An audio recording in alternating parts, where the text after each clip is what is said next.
Book of Heaven. Volume 11, May 25, 1916. The Work of the Celestial Farmer in the Soul. How correspondence is necessary in order to produce rich fruits. Continuing in my usual state, I was all afflicted, especially because in the past days, blessed Jesus had shown me how foreign soldiers were invading Italy, the great massacre of our soldiers, and the pools of blood which Jesus himself was horrified to look at. I felt my poor heart bursting with grief, and I said to Jesus, "Save my brothers, your images, from this pool of blood. Do not permit that any soul plunge into hell." And in seeing that divine justice will ignite its fury even more against the poor creatures, I felt I was dying. Almost to distract me from such tormenting scenes, Jesus told me, "My daughter, the love with which I love souls is so great that as soon as the soul decides to give herself to me, I surround her with so much grace.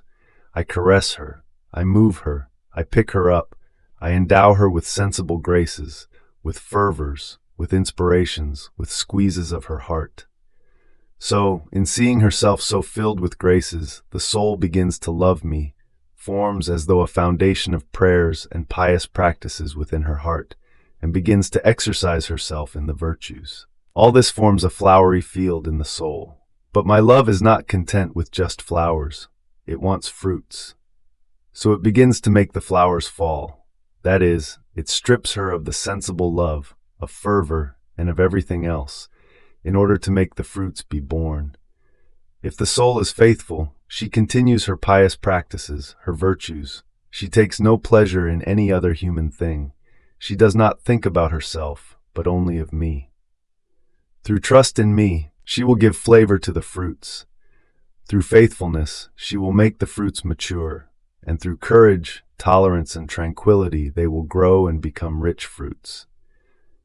And I, the celestial farmer, will pick these fruits and make of them my food, and I will plant another field, more flowery and beautiful, in which heroic fruits will grow, such as to snatch unheard of graces from my heart.